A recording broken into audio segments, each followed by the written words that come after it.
that last example that I was doing might have got cut off, but that's what the final answer would look like. I'm only going to do one more. This one has A is -2. H is, we see a +3, so that means that H is -3. We see a -1, so that means K is -1. And then this one right here has two transformations. The negative causes a vertical reflection over the x-axis. Okay, that's what the -A causes that. The 2, the A that's a 2, causes it to have a vertical stretch by a factor of 2.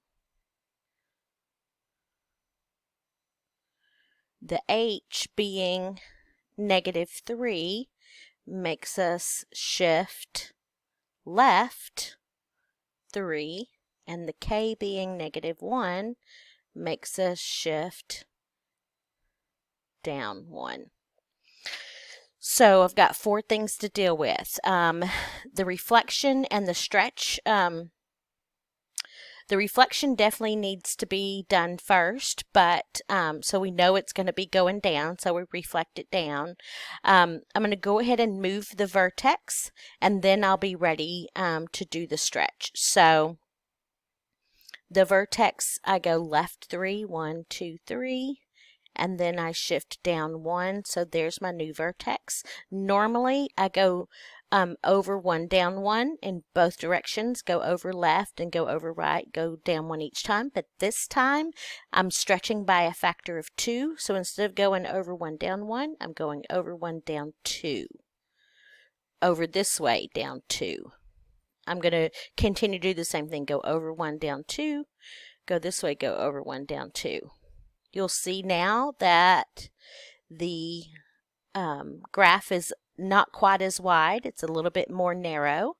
That's not really what changed. What's changed was it got taller. Instead of going over 1, down 1, we went over 1, down 2. So the graph got taller, but that made it look more narrow.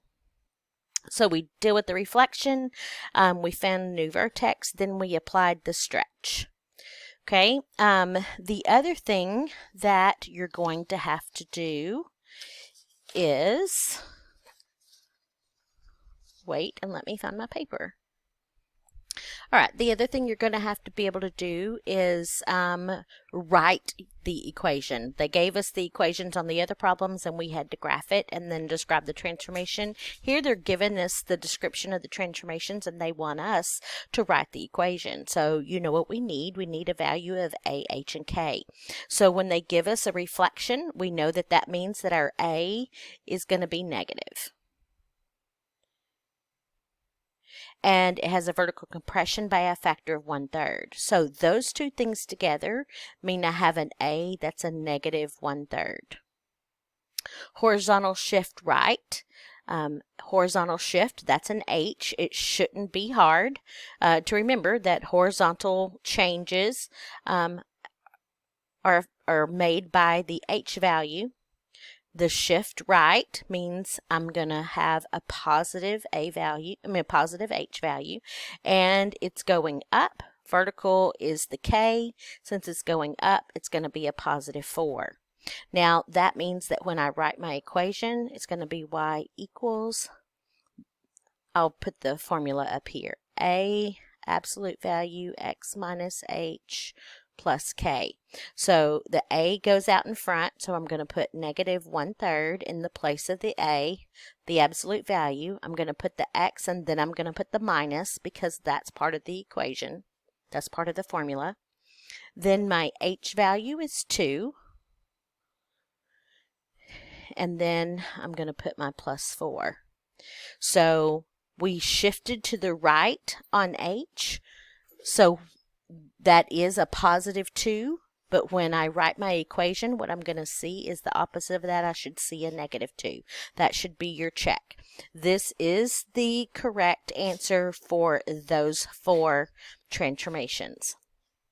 The other thing they can do is give you a graph and ask you to write the equation. We're going to try to gather the same pieces of information. Here's the vertex. Let's write the vertex down. The vertex is located at -1, -4. When we write the vertex down, that's going to give us our value of h. We know our h is -1 and is going to give us the value of k. The k is -4. We're going to have to do the over 1, up 1 check. Well, it's not over 1, up 1. So we need to see how far it is. Over 1, up 1, 2, 3. So since it's over 1, up 3, that means my A value is a 3. And it's opening up, so my A is a positive value. So now it's just a matter of plugging those in. Here's your formula. Y equals... So it's y equals A is 3, absolute value, x minus. Now we put the minus because that's part of the formula. I put the minus. Now the h value that I'm plugging in is a -1. So you can certainly do that right there. However, that's not considered simplified. I'll go ahead and write the -4. That's not really the way that I'd want you to write it. I'd want you to write it minus a negative becomes +1. That's the way you're going to need to get in the habit of writing, because a multiple choice question, you're not going to see minus a negative. You're going to see the plus. So you'll need to recognize that. And as I gave you problems before, they don't give you minus a negative. They expect you to know that that plus sign is a minus a negative. Okay. So the last thing we're going to look at are what if these absolute value equations are not equations, but instead they're inequalities. We're going to treat them just like we did lines. Where you've got two things. When you have inequalities, you've got two things to be concerned with. Should your line be dotted or solid? And you've got shading, either below or above, to deal with. So let's look at, we'll just take these problems right here, and let's just do a little modification on the problem, and let's make that be less than, a less than symbol. If it's a less than symbol, we're still going to find the vertex. This is h is +1, k is +2, and so we're going to go to right 1, and we're going to go down 2. And then we do the up 1 over 1, but our graph should actually be dotted because it is a less than symbol. Okay, so that one would be dotted. And then the shading would be either this problem right here has been turned into two parts. The parts of this graph that are above the line, that's above. This is below.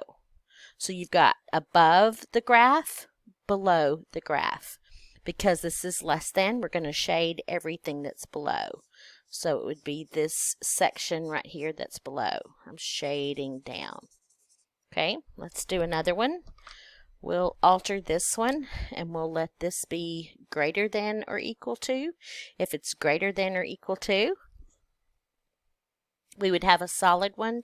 We found our vertex. We flipped it upside down. We did over 1, down 1, over 1, down 1. Got our graph going. Now we just have to decide. It's a solid one because it has the bar. Are we going to shade above, or are we going to shade below? Above this section up here, or below this section down here. It's greater than. So since it's greater than, we're going to shade above. This is going above the graph. Okay, so that would be the section that was shaded. And that's really, it's the same as it was when it was lines. You just have to have this little table right here memorized. When it's less than, you shade below. When it's greater than, you shade above. And then if it doesn't have a bar, it's dotted. If it does have a bar, it's solid.